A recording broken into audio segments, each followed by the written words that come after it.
Maraming Pilipino ang mas pinipiling gumamit ng LPG sa pagluluto pero sa ginagawang inspeksyon ng Department of Energy, napag-alamang ilang retailers ang nagbebenta pa rin kahit walang license to operate. Paano ba matitiyak na ang bibilhin nating LPG ay hindi defective at galing sa lisensyadong retailer?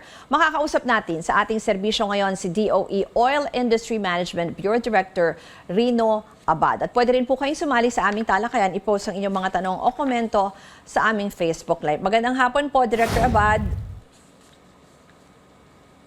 Magandang hapon, Ma'am Ruth, at magandang hapon sa ating mga kababayan po.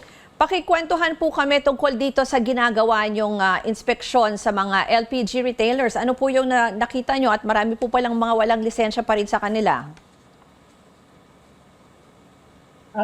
Well, ang opisina ko po, Ma'am Ruth, ay hinahandle po yung Region 4, Region 5, and NCR. So, ang target po kasi namin from previous license, ang tawag po namin before ay yung Standards Compliance Certificate, umaabot po yung rehistro namin ng around 7,000 establishments. So ngayon po, ang estimate na po namin na itong mga nag-transition to license to operate, hindi naman po ito bago, Ma'am Ruth, no? Pinapalipat lang dun sa lisensya, no? License to operate. Around 6,500 na po ang application. So mga around 500 na lang po yan na hindi pa nag-a-apply. So ang atin pong paraan naman, kasi itong ating transition period na 6 months from the old certificate to the license to operate, nagsimula po yan noong January 7, na mayroong 6 months. Ang problema mo, bulk of the applications ay ginawa noong July. So, June to July. So, medyo nadamihan po kami, but ang sabi na lang po namin, for the meantime na kayo'y nakapag-submit na-issuehan na ng official receipt, rest assured na hindi po kayo magbabiolate. Kahit wala pa yung aming kasalukuyang pinaprocess ng mga lisensya mismo, kasi ang dami po yan at nabagsakan kami sa 1-2 buwan lang. Sana nung January 8 nagsimula na, pero wala naman po talagang nag-apply ng madamihan nun. Na-impon lang po nung June. So ang gagawin na lang po namin ay i-compliant na po natin yung mga OR na lang muna, yung official receipt. Kasi proof po yun na pwede pa yun. Kompleto ang kanilang submission. So, but later on, we will ultimately use the license to operate. Pag naubos na po namin yung proseso ng mga around 6,000 to 7,000 applicants po natin. Yung binabanggit niyo din kasi, Director, no, may certain regions, halimbawa NCR, no, na marami na nga rin yung naka-register or yung meron na nitong LTO. Pero yung iba, sa ibang lugar po kasi sa probinsya, marami yung wala pa rin. Ano? So, ang gusto lang namin malaman ay ano bang ibig sabihin pag hindi nakakuha ng lisensya? Kasi yung una binanggit niyo, yung lumang setup ay Standard Compliance Certificate. So, ibig sabihin, nag-comply sila, no, dun sa mga requirements ng DOE. Paano kung wala pong lisensya? Ano po kaya ang panganib niyan? Para malaman din po ng ating mga kababayan. Well, ang dati kasi wala yung sa batas, hindi po natin minitricks, no, yung requirements ng standards. Mabigat po kasi ang nakapalikod dito sa lisensya ay yung compliance sa mga standards. So both yung cylinder mismo at saka yung facility. So yan po ang problema po dyan. Kasi kung ultimately hindi ka pa nag-submit, lalo na't hindi pa na-process, hindi pa na-review, may alanganin po doon sa inyong compliance, doon sa mga cylinder ninyo, yung seal ninyo, kasi may kasama pong security seal, yung ating cylinder, plus yung facility nyo. So yun po ang binabantayan talaga, dahil ang intent po lahat na niyan na mag-comply sa standards ay para safe po ang operation ninyo at safe din ang LPG na ibebenta at dumadating sa mga household. So ibig sabihin yun nga, no, para sa ating mga kababayan, dapat talagang ma-check nila na license kasi kung hindi, posibleng, di ba, yung walang security seal or posibleng mapanganib or hindi na-check ng maayos yung facility at yung mismong cylinder. Pero Director, may isang grupo po kasi na nagsasabi na baka daw po magkaroon ng problema, halimbawa in terms of supply, kung marami sa mga local distributors ay wala pang lisensya. Narinig niyo po ba yan? Or can you assure us na there's enough supply naman or enough na Well, mapagbibilhan? Oo. Ma'am Ruth, as I've said, yung 7,000, 6,500 na po nag-apply. Yes. So, konti Sabi na lang, namin, ano? Oo. kahit wala ka pang lisensya, may OR ka na, nakapag-kumpleto ka ng submission, hindi po na nga namin ipitigil ang operator mo. Okay. Yan na nga po ay, for the meantime, ay compliant na po kayo. Until yung actual processing namin, may nakita kaming problema doon sa inyong sinubmit na submission requirement. But of course, corrective measure po muna yan bago tayo magsabi na rejected na po kayo. Okay, sige po. Hindi po nangangahulugan na almost 95% na po yun, Ma'am Ruth, na tuloy-tuloy po ang delivery ng petroleum, ng LPG sa ating mga consumers. Okay, sige po. Pagpatuloy natin ang ating usapan, kasama pa rin si DOE Oil Industry Management Bureau Director Rino Abad sa pagbabalik ng newsroom ngayon. Dito lang sa CNN Philippines. Balikan natin ang ating serbisyo ngayon. Kasama pa rin si DOE Oil Industry Management Bureau Director Rino Abad. Pinag-uusapan natin itong kanilang pag-iinspeksyon sa mga LPG dealers. Sir, tuloy lang natin, no? Pag may nahuli po kayo na nagbebenta ng walang lisensya, ano po ang pwedeng penalty na makakaharap nila? Well, itong penalty, Ma'am Ruth, ay tatlong klase, no? First offense, meron pong administrative fine of around 5,000 pesos for each day of operation. So, may pangalawa, kung napalikan ka, aakyat po yan ng 10,000, and then pag pangatlo, and so on and so forth, palagi ka na pong may penalty na 20,000. Pero please note, kada araw po ito na nag-operate ka na wala kang lisensya.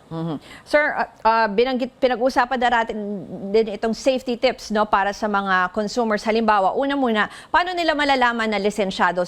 Required ba sila na mag-post yung mga dealers or retailers? And also, ano yung mga marks na dapat nilang tignan para ma-check na safe or na-inspection na even the cylinders? Well, ang una, tama po kayo, Ma'am Ruth, no? Doon sa premises ng facility ay dapat visible po yung pagpo-post ng license to operate. Pwedeng copy po yan, certified true copy, i-xerox na lang po nila. At yan po yung maipapakita po dapat at nakikita kaagad ng mga customer. Pangalawa po, ito pong ating protection sa consumer, unang-unang nakikita po natin talaga dyan ay dapat meron pong price display board. Kasi yan po ay relasyon po natin doon sa tinatawag na freedom of choice. Yung choice ng consumer mag-compare ng mga prices. So, mabilis pong makita dapat price display board. Pangatlo po, dapat meron pong, kasi requirement po yan, lahat ng establishment, lahat ng dealer outlet, retailer outlet, dapat may weighing scale. Dito naman po sa weighing scale, ang babantayan lang po ng mga consumer natin ay tear weight. Tingnan nila ang tear weight. Tapos, pag tinungtong po nila sa weighing scale, makukuha nila yung gross weight. Okay. Pag minus po nila yung gross weight minus tear weight, dapat 11 kilogram po yan. Kung ang binibili mo ay 11 kilogram na LPG. Kasi yung diferensya nun, yun po yung bigat ng laman. Okay? So ngayon, as to the cylinder itself, tama po kayo, ang una pong titingnan, security seal. Yan pong binabasag natin pag pinapasok na dun sa regulator. So dapat po hindi basag yun. Intact po yun at talagang nakasilyo po, hindi yung tinungtong lang. Matigas po tanggalin yan kasi ginagamitan po yan ng gunting or ng kutsilyo, no? Para matanggal po yan. Pangalawa po, as to the physical appearance, we have to use common sense. Unang-una, kalawangin, huwag na pong bilhin yan. Kasi alanganin na po. Pangatlo, yung mga bulge, nagbabulge na po yung katawan. Kasi dapat straight po, bilog yes siya, pero dapat straight. Pero pag may mga bukol-bukol na po, delikado na po yan. Ibig sabihin, hindi na po matibay yung katawan niya.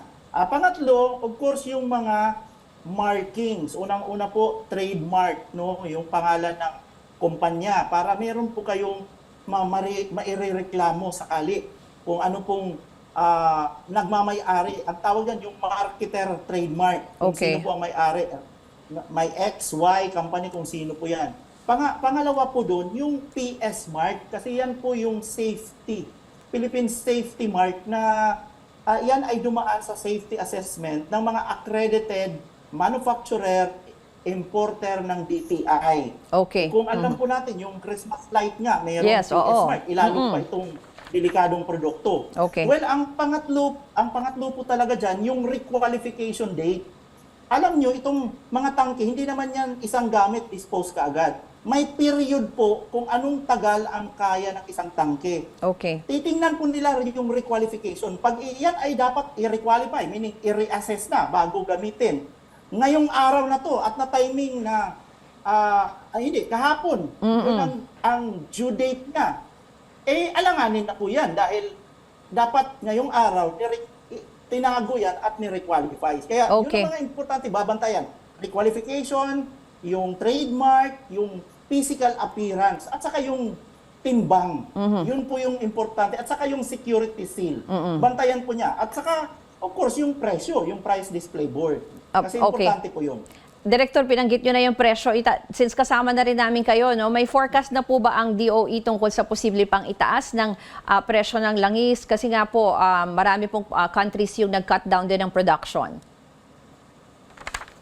Okay, so Ma'am Ruth, sa mga ibang interview, even last week, na-observe na po natin yung pagkalma, yung pagtuloy na pagkalma ng price. Hindi na po tumataas ng grabe yung international trading price on a daily basis.